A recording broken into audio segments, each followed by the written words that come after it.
It's January 9th. We're here at the Joshua Tree National Park. We're going to do the Contact Mine hike. It's about a couple miles one way, out and back, so about 4 miles total. So let's go see what happens. Here's Julie. Morning. Morning. Okay, we're working our way south from the exhibit, the north exhibit.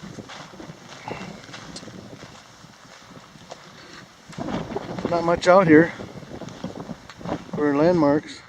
Okay, so we got another hiker sign out here. Looks like we're on the trail here. We're still going up the wash. There are some red hiking signs here to keep you on track. We left the wash and there's a set of steps here on the left after you leave the wash, and we're taking this. We're working our way up the trail on the left side of the wash. I think we're trying to find the Contact Mine Road. We crossed the wash here. It's got another little set of steps here they made for us. How convenient. So it looks like we're on an old road here now. It's a little bit hard to discern, but you can kind of tell. Just look behind us. That's the view. You can see where they've piled all the rocks up on the edge of this road. Still a pretty rough spot. It's washed out a little bit since they've used it, but definitely a row of rocks here on the edge. Still going up the old road. You can see it up above us too. Pretty rough right here. You'd have to have a pretty good truck to get over this stuff. Can only imagine in the old days these guys building these roads by hand or with an old pick back in the late 1800s. Look at the work it takes to build these roads. I just can't get over it. This whole area here, they had to take that rock from the left side and move it over to the right as I'm looking at it. Just look behind us. But just think of the work.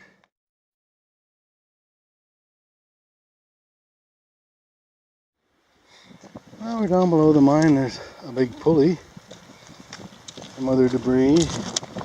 Broken piece of cast iron that somebody smashed with a rock.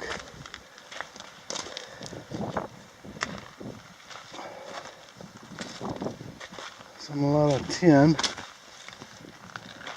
Here's the can dump.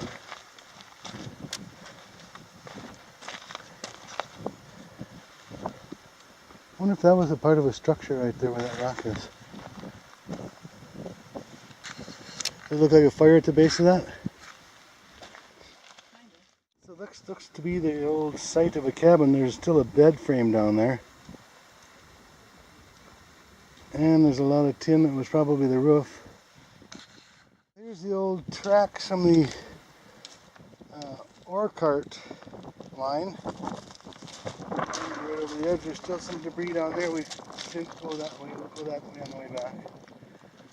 Looks like a couple of shafts here. Looks like a big winch.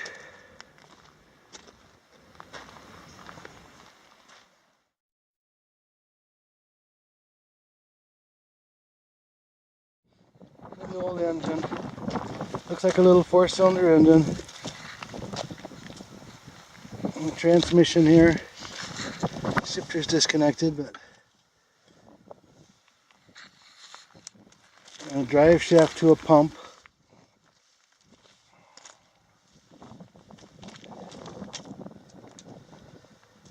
Let's see, what does this say on it? Here's it.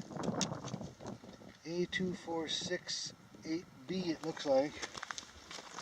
I don't see a name on it. You see a name, Julie?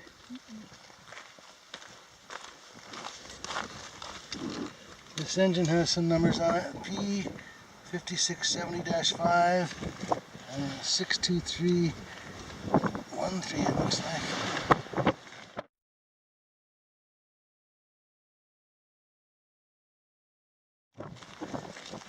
Little hand crank there. So there are 3 shafts up here anyway that we can see. This one they've filled with, in fact that other one that's got over here has also been filled with polyurethane foam, I believe. I'm not sure why they use that. I suppose maybe it's a little lighter to get up here.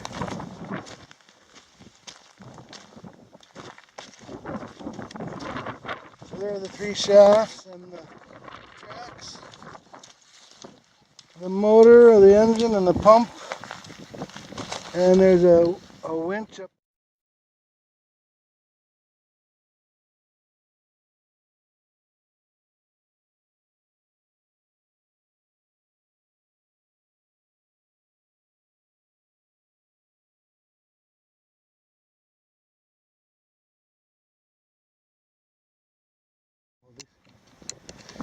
Here's the winch or the lift.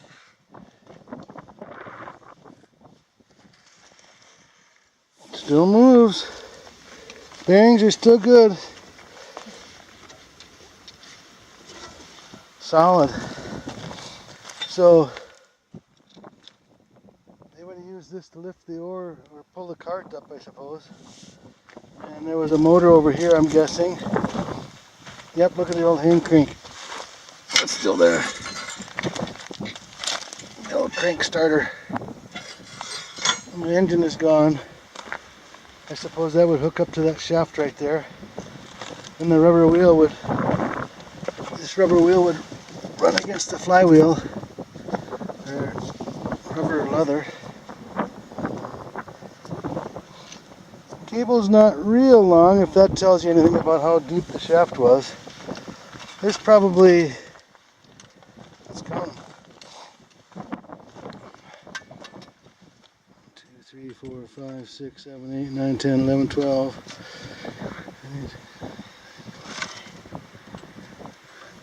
Probably about 40 or 50 turns on that. Gives you some idea of how long it is.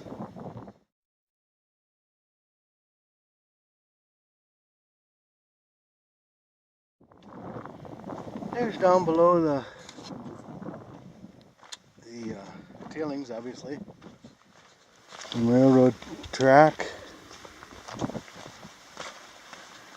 There's a tie that somebody should bring up there and preserve. Making its way down. Piece of water pipe.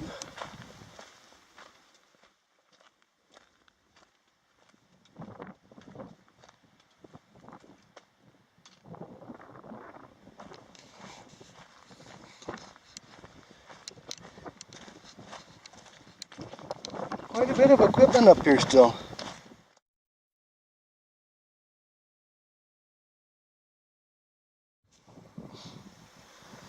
So here's another piece of equipment. It's got the big crankshaft there. I don't know exactly what it is. If it's either a pump or a steam engine, one or the other. 2 big flywheels. One's broken off there.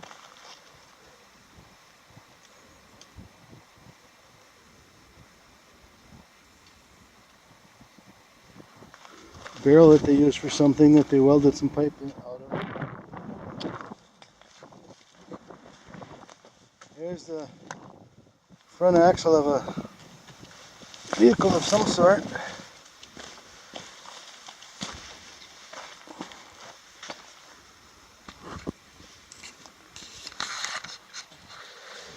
Tie rod's still there. Looks like they've reinforced this with a piece of pipe, welded it on here.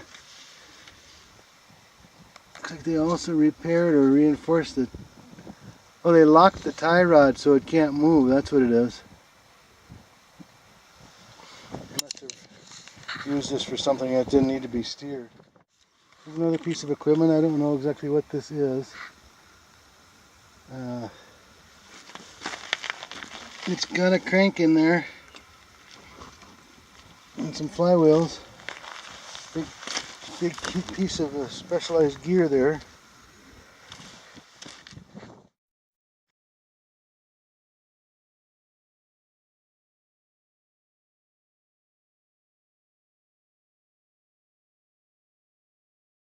There's a fuel tank off of something. Quite a bit of debris scattered about up here. Well, that's looking back at the mine. We're heading out. Had a little lunch and took in the mine scene. Well, working our way back down. This road to me is as amazing as that mine is. I think they moved more material to build the road than they ever pulled out of the mine.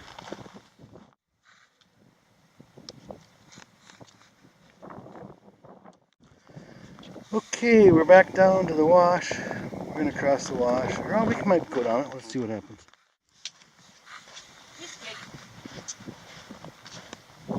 Oh, we're going down the wash.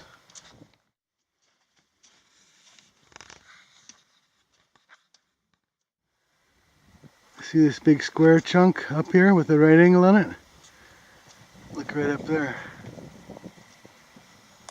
Perfect fit. About 3 or 4 rolls down and there she sits. Oh, that's the square chunk right there, isn't it, above you? Right? Because it had that big hack in the side.